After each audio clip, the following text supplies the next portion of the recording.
Well, I was born around and raised around Dayton, Ohio, southwestern Ohio.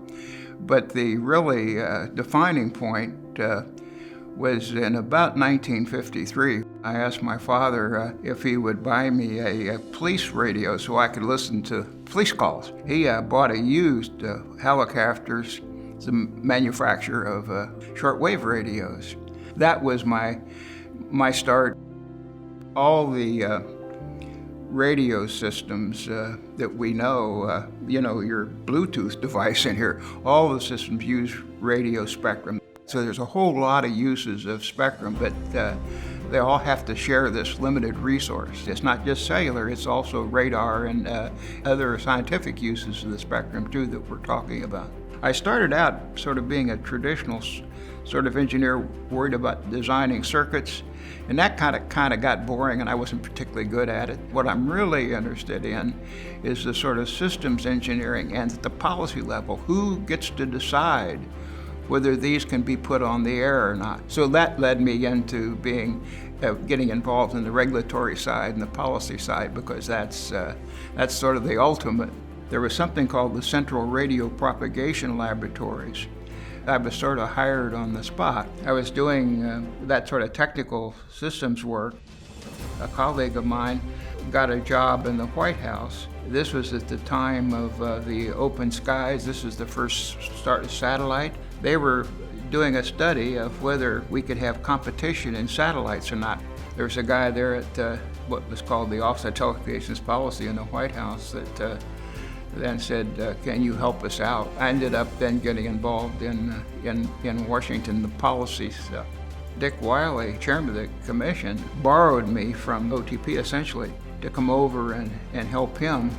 Led me then to I ran the Office of Plans and Policy at the FCC. Some of the studies that were done to look at how much spectrum was needed and what the bandwidth of the channels would be, those were the sort of studies that I was involved in. A consistent theme through the whole period is this monopoly versus competition argument. One of the big issues was the broadcasters in television had all this spectrum, and it was not being used very efficiently. In fact, if you'll remember, your UHF television would be channel 14, 20, 26, 32. And the reason the channels in between weren't being used is that the receivers were not very efficient. And for that reason, there was a lot of spectrum just sitting around idle, and people began to say, hey, cellular type service would be a much higher value use to the spectrum. And let's say that you can figure, okay, I've got 100 megahertz of spectrum. Can I accommodate 3 competitors or 4? How do you mathematically model so that you figure out what is the optimal size from a public policy standpoint, technically, economically? What's the best number? Should there be 4 carriers? Should there be 5? Should there be 2? Whatever. My career has been involved a lot in that sort of economic, technical modeling. That's what the engineer's job is, to come together, the engineers and the economists and so forth, and come up with the facts, and then the policymaker then make the call, because these are complicated decisions that we're making today. The thing I believed in my whole life is interdisciplinary type research, but you need all the different disciplines if you're going to make a really good decision. What's the law allow us to do? Is there congressional legislation that may be needed? These are the sort of things that you try to delve into. Henry Geller, one of my favorite mentors, so he asked me to come back and help then at what became NTIA. I was acting head of NTIA for, it must have been about a year, I think. Bill Kennard asked me to come back, and I ran his Office of Engineering and Technology from 97 to 2000. Oh, there was a whole set of issues from 97 to 2000 involving such things as net neutrality and some of those issues as well. The technology's changing rapidly during this period.